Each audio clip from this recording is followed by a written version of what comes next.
Hi guys, my name is Radhima Tikela. Welcome to my YouTube channel. Guys, we've been dealing with a lot of reading from Ubaloi, but one thing that we must not forget, evidence read is not evidence proved. Okay, let's talk about it. Let me break it down for you.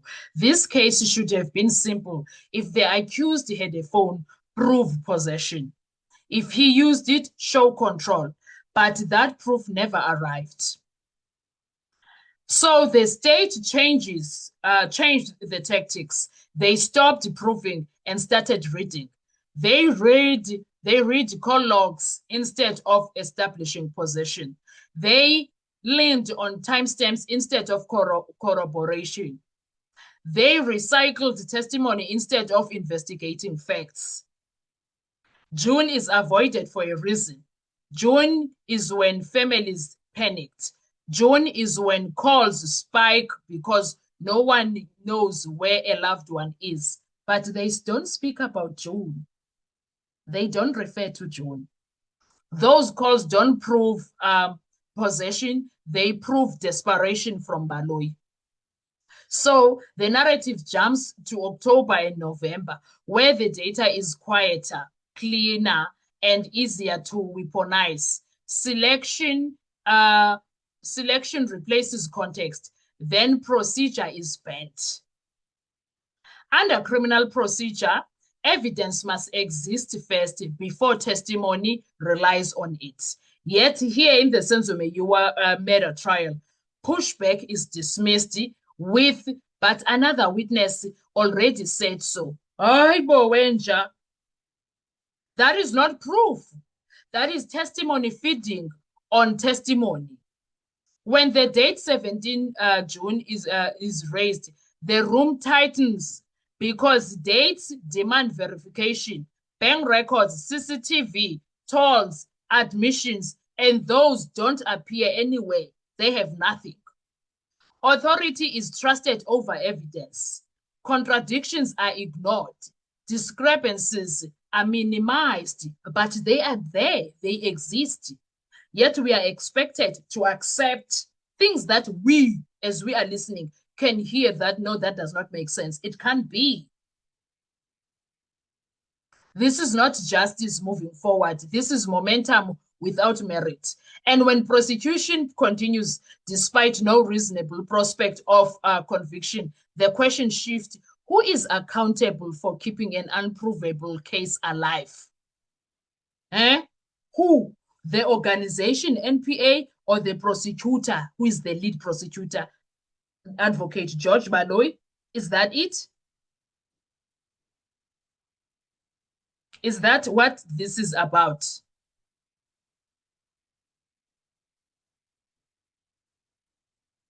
Because I do not understand. I don't understand why Baloyi thinks that it is okay to do things the way he is doing, even though he knows some of these ways are not legally correct. He knows. So the question now becomes, Uguti, how are we going to deal with this as the country, guys? How are we going to deal with this? The phone logs were read, context was ignored, procedure was bent.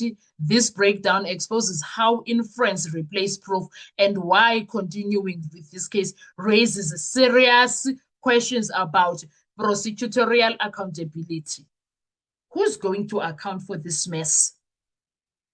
Baloyi? Sibanda? The NPA at large? Like, how is Baloyi reading all of this into the record is going to help us? How?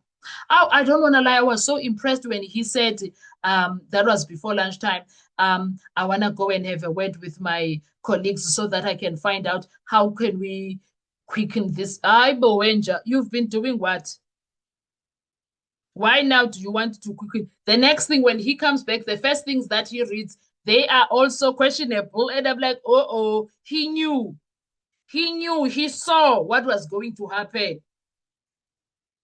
That man, Mgulugudu 101 version is top of the range. Top of the range, Sanalam. Aibo, guys, I cannot believe that South Africans are being tripled on national television, on a live stream of Senzo Meyiwa case. We are being tripled live. We live stream. I have never thought I would witness such. It is so scary, guys. It is so scary. You know, these commissions that we have in the country, they are there because of people who thought nothing is going to happen to me. I guess I need to do a separate video for that, don't you think? Because wow, Sanalam, I don't know. Baloyi. Baloyi Sibanda, the judge. What are they trusting? No, man. Something is very wrong here. Whatever it is very, very wrong, Sanalam. There is absolutely no way that they can go on and on doing these things. What are they thinking? Do they think no one is going to notice? Do they think we are a stupid country? We're not going to do anything as South Africans. We're not going to notice. Even if we notice, they don't care. Okay. Is that what it is about? I'm trying to figure out how did they get to where they feel good. It's okay. We're going to do it anyway. Whether it's wrong or not, we don't care. We're going to do it forcefully so. How did they get into that, guys? Someone make it make sense, because it doesn't. Guys, it will never make sense. Mandela. Soze. It doesn't make sense. Because, wow. One thing about this case, guys, it was never complicated. It was only made to look complicated.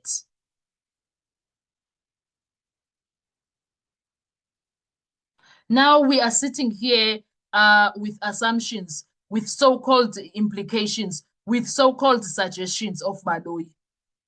Possession, Dololo, he can't prove it. He can't. He can't prove it.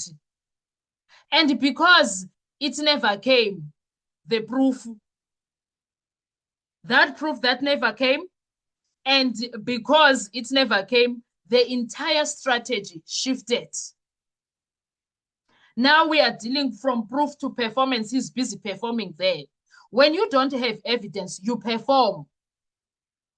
You actually perform when you don't have evidence. That is exactly what Baloyi is doing. And that is exactly what we are witnessing as South Africans. Instead of establishing who physically possessed the phone, the state began reading call logs now. Instead of proving control, they relied on volume of these call logs. Instead of corroborating facts, they leaned on narrative momentum. What must we do with that? Reading record aloud is not proof, guys. A timestamp is not equal possession, and frequency of calls is not establishing control. Yet, that is where the case was quietly redirected by Baloyi. I've never seen izinto ezinjena.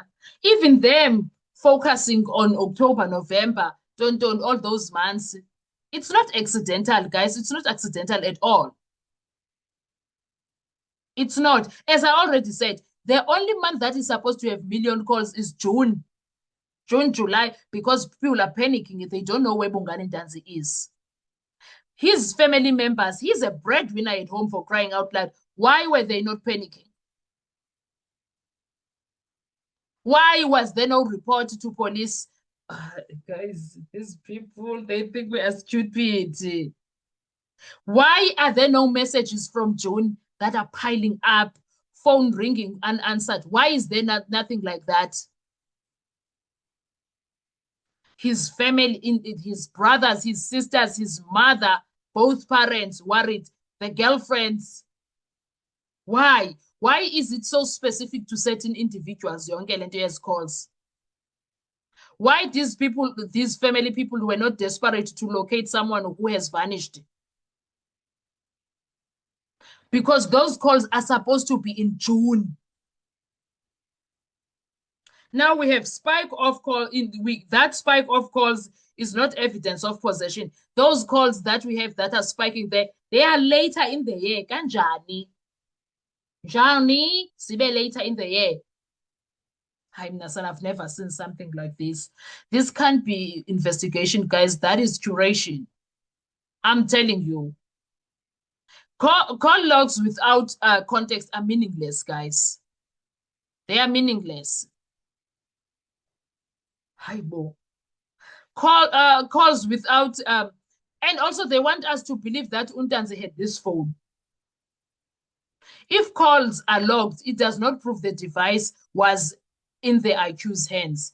Without seizure records, chain of custody, location corroboration, physically recover, you do not have proof, you have noise. And that is exactly what Baloyi is doing. That is exactly what Baloyi is doing here.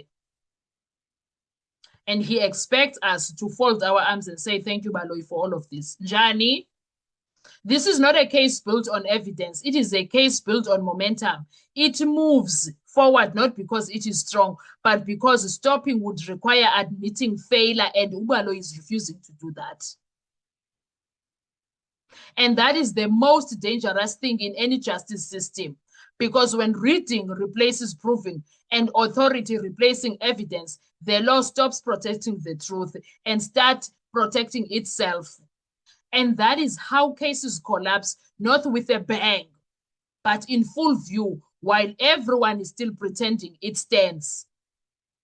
Baloyi. Anyway, guys, what are your thoughts with all of this? Let's talk in the comment section. I want to hear your views. Thank you so much. I'll see you on our next video. Bye-bye.